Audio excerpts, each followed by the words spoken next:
এই মানব জাতিকে সৃষ্টি করার পূর্বে আল্লাহ সুবহানাহু ওয়া তাআলা জিন জাতি সৃষ্টি করেছিলেন। আর সেই জিন জাতিকে সৃষ্টি করার পর আল্লাহ সুবহানাহু ওয়া তাআলা একটা পর্যায়ে তাদেরকে ধ্বংস করে দেন। ধ্বংস করার পর শুধুমাত্র একজন জিনকে আল্লাহ সুবহানাহু ওয়া তাআলা বাঁচিয়ে রেখেছিলেন এবং সে জিনকে আল্লাহ সুবহানাহু ওয়া তাআলা জান্নাতের মধ্যে রেখে দিয়েছিলেন এবং ফেরেশতাদের মধ্যে থেকে তাকে সর্দার বানানো হয়ে থাকে। সে জিনটা ছিল খুবই বড় আবেদ এবং আলেম। এর কারণে আল্লাহ সুবহানাহু ওয়া তাআলা ফেরেশতাদের মধ্যে তাকে শিক্ষক হিসাবে নিয়োজিত করেছিলেন এবং তিনি ছিলেন আজাজিল, তার নাম ছিল আজাজিল।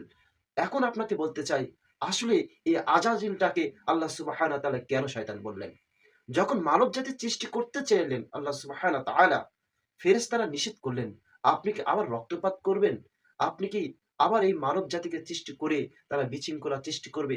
এই কথাগুলো ফেরেশতা যখন আল্লাহ সুবহানাহু ওয়া তাআলাকে বললেন, আল্লাহ সুবহানাহু ওয়া তাআলা বললেন, আমি যা জানি তোমরা তা জানো না। এরপরে আল্লাহ সুবহানাহু ওয়া তাআলা এই মানব জাতিকে আল্লাহ সুবহানাহু ওয়া তাআলা সৃষ্টি করলেন। অতএব আল্লাহ সুবহানাহু ওয়া তাআলা আদম আলাইহিস সালামকে সৃষ্টি করলেন।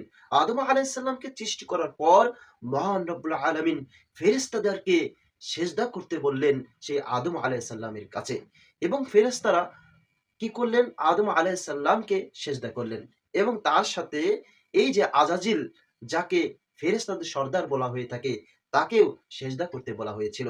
কিন্তু সে অহংকার করলেন, সে হিংসা করলেন, সে ভাবলেন যে আমি আগুনের তৈরি আর এই আদম তিনি হচ্ছেন মাটির নির্যাস থেকে তৈরি। তাই তিনি অহংকার করে তাকে সেজদা করলেন না এবং সে এটা ভাবলো যে আমি তো ফেরেশতাদের সর্দার। আল্লাহ সুবহানাহু ওয়া তাআলা তার এই অহংকার করার জন্য আল্লাহ সুবহানাহু ওয়া তাআলা তার উপর লানত করলেন এবং তাকে একটি উপাধি দিলেন। সেই উপাধি হচ্ছে ইবলিস, শয়তান। তাহলে ইবলিস শব্দের অর্থ কি?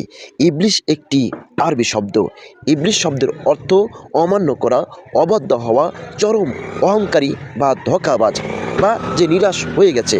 ইবলিস শব্দের মৌলিক বা মূল অর্থ এটা বোঝানো হয়ে থাকে লাইসা বিসাজিদিন মান হুয়া ইবলিস, অথবা বলা হয়ে থাকে মাল্লাম ইয়াসজুদ ফাহুয়া ইবলিস, যে সেজদা করেনি সে ইবলিস। আরও স্পষ্টভাবে আপনাদেরকে বলতে চাই, সেখানে বলেছে মান কানা সাজিদিন মান কানা ইবলিসিন, যে ইবলিস ছিল সে সেজদাকারী নয়। তাহলে এখান থেকে আমরা বুঝতে পারলাম ইবলিস শব্দের অর্থ স্পষ্টভাবে এটা বোঝানো হয়েছে যে আদম আলাইহিস সালামকে সেজদা করেনি সেই তো ইবলিস। অর্থাৎ আজাজিল থেকে ইবলিস শব্দটি এসেছে, এর একমাত্র কারণ হচ্ছে সে সেজদা করেনি।